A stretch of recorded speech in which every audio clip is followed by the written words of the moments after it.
इस चैप्टर में हम समझेंगे carpet area, built up area, super area और मेजरमेंट पैरामीटर्स। रियल एस्टेट के अंदर में carpet area, built up area और सुपर एरिया बहुत ज़्यादा इंपॉर्टेंट होता है, क्योंकि क्लाइंट जो भी आपसे प्रॉपर्टी लेगा उसका इंटरेस्ट होता है कि मुझे एक्चुअल में कितना एरिया यूज़ करने के लिए मिल रहा है।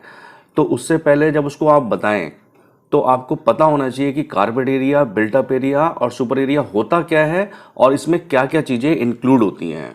नंबर वन, अगर हम कारपेट एरिया की बात करते हैं, कारपेट एरिया जैसे कि जो भी आपका फ्लैट है, अब उस फ्लैट के अंदर यानी कि जो चार दीवारी है, चार दीवारी के अंदर जितना भी एरिया है उसको हम कारपेट एरिया बोलते हैं। यानी कि जो भी आपका एक्चुअल यूज़ का एरिया है, यानी कि जहाँ पर भी आप कारपेट बिछा सकते हैं।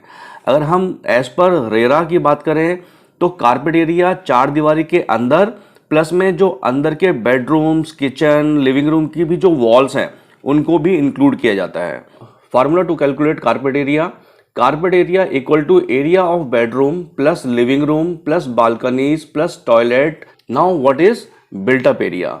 बिल्ट अप एरिया मतलब बना हुआ एरिया जो आप यूज करेंगे, उसके अंदर में आपका कारपेट एरिया तो इंक्लूड हो ही गया, बट साथ में आपकी जो बालकनीज हैं वो भी इंक्लूड हो जाएंगे, प्लस में टेरेस है वो भी आपका इंक्लूड हो जाता है। यानी कि टेरेस किसका है? आपका है। बालकनी कौन यूज करेगा? आप ही यूज करेंगे। तो इस एरिया को हम बोलते हैं built up area. Built up area formula, built up area equal to carpet area plus area of walls plus area of balcony. If there is a terrace given, in few cases terrace is also included in built up area. Now what is super built up area या super area या super saleable area? या जब भी आप किसी high rise building के अंदर में कोई अपार्टमेंट लेते हैं तो आपने देखा होगा हाई राइज बिल्डिंग के अंदर जो अपार्टमेंट होता है उसके सामने एक शानदार लॉबी होती है, लिफ्ट एरिया होता है, प्लस में आपका स्टेयरकेस होती हैं और पूरी सोसाइटी के अंदर में कॉमन एमिनिटीज होती हैं। इन सब के भी बिल्डर पैसे चार्ज करता है। यानी कि जो एरिया आपको मिलता है बेचने के लिए वो एक्चुअल में बिल्डर आपको सुपर एरिया देता है, जिसके अंदर आपको सारी एमिनिटीज जो कॉमन यूज के एरिया है उसके भी वो आपसे पैसे चार्ज कर रहा है। तो इस टाइप के एरिया को हम बोलते हैं सुपर बिल्ट अप एरिया या सुपर एरिया या आपका saleable area. It include the corridor, the lift lobby, the elevator, etc. In some cases, builders even include amenities such as pool, garden and clubhouse in the common area. So what is covered in super built-up area? Built-up area of the flat, clubhouses, air ducts, pipe or shaft ducts, lift, staircase, lobby, swimming pools, gymnasium and other common facilities. So formula to calculate super built-up area. Super built up area equal to built up area plus proportionate common area. Guys याद रखना कि जो super area होता है इसमें built up area के अलावा जो भी कॉमन एरिया जिसके बिल्डर पैसे चार्ज करता है उसको रियल एस्टेट की भाषा में हम लोग बोलते हैं लोडिंग। यानी कि नॉर्मली क्लाइंट आपसे पूछता है कि इस फ्लैट के अंदर में लोडिंग कितना है, यानी कि कॉमन एरिया कितना चार्ज कर रहा है बिल्डर, प्लस में मुझे एक्चुअल में यूज करने के लिए कितना एरिया मिलेगा। The loading would be in the range of 15 to 50% depending on builder and the exact location.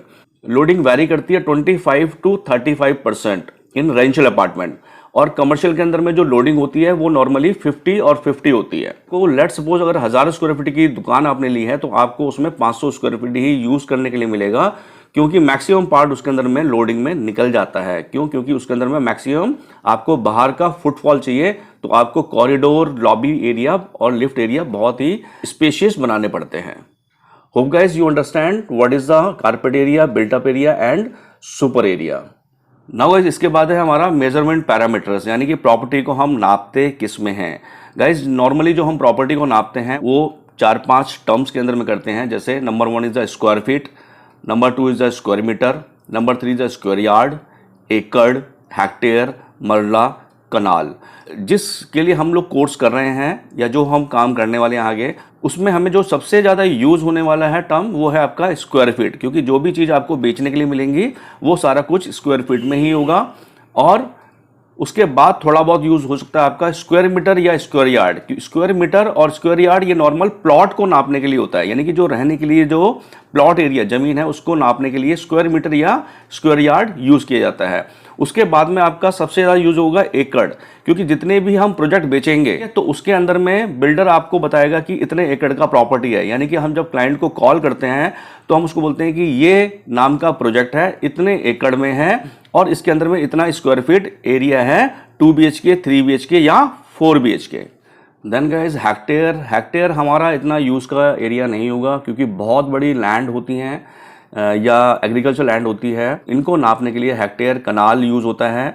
मरला भी हम लोग यूज़ नहीं करेंगे। नॉर्मली मरला जो है ये देसी टाइप के डीलर जो होते हैं या पुराने डीलर होते हैं, ये भी प्लॉट को नापने के लिए ही यूज़ किया जाता है। जैसे एक मरला के अंदर में 30 गज होते हैं, तो नॉर्मली डीलर आपस में बात करते हैं तो कहते हैं कि भाई तेरे पास में 5 मरला का प्लॉट पड़ा है।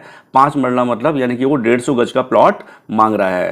तो ये हमारा जो नॉर्मली इतना यूज़ में नहीं आएगा। हमारा जो मेन यूज़ में है वो आपको याद रखना है स्क्वायर फीट, थोड़ा बहुत स्क्वायर मीटर, स्क्वायर यार्ड, और मैक्सिमम हम लोग यूज़ करेंगे एकड़। I hope guys that you understand what is the carpet area, built up area and super area and what are the various measurement parameters. We will see you in next video. Till then, goodbye, take care, best of luck.